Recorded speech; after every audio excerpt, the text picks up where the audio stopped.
আজকে আমি বানাবো গাঠি কচু ও ইলিশ মাছের মাথা দিয়ে নতুন ধরনের একটি তরকারি। এখানে আছে গাঠি কচু কাটা আর আলু কাটা আমি ধুয়ে রেখেছি। তারপরে আমি ইলিশ মাছের মাথাটা ভেজে রেখে দিয়েছি। এখানে মশলা হিসাবে রেখেছি জিরে, শুকনো লঙ্কা ও তেজপাতা ফোড়নে। তারপরে হলুদ দেবো, লঙ্কার গুঁড়ো দেবো, জিরের গুঁড়ো দেবো, নুন দেবো এবং চিনি দেবো।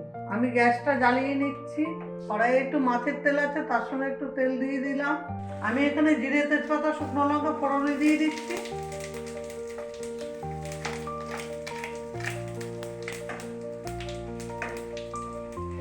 ফোড়নটা একটু ভাজা ভাজা হোক।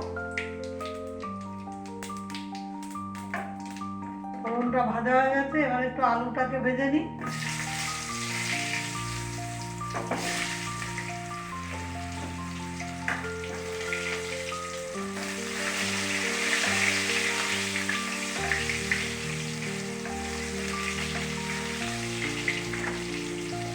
আলুটাকে একটু নাড়িয়ে এবার গাঠিটাকে দিয়ে দেবো।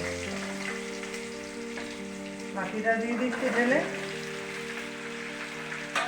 এবার গাঠি আলু একটু ভাজা ভাজা হোক। মিনিট 5 বাদে আমি আসছি, গাঠিটা আস্তে আস্তে ভাজা হোক।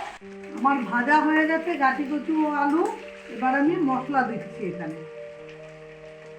এখানে মশলার মধ্যে দেবো প্রথমে হলুদ,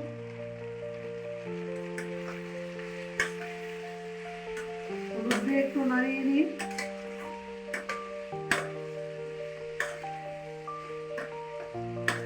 এবার দেবো সামান্য পরিমাণে লঙ্কার গুঁড়ো, জিরের গুঁড়ো, চিনি একটু দিই কারণ এই তরকারিটা একটু মিষ্টি মিষ্টি ভালো লাগবে, আর নুন দিই।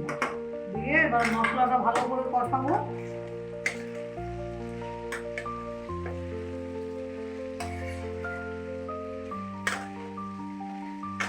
আচ্ছা, মশলাটা কষতে 2 মিনিট টাইম লাগবে। এখানে আমার গাঠি আলু ভাজাটা হয়ে গেছে।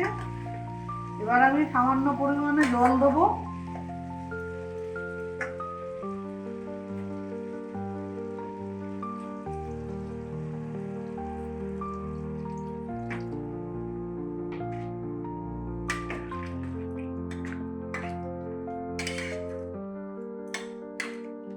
জল ও ইলিশ মাছের মাথাটা দিয়ে দিই।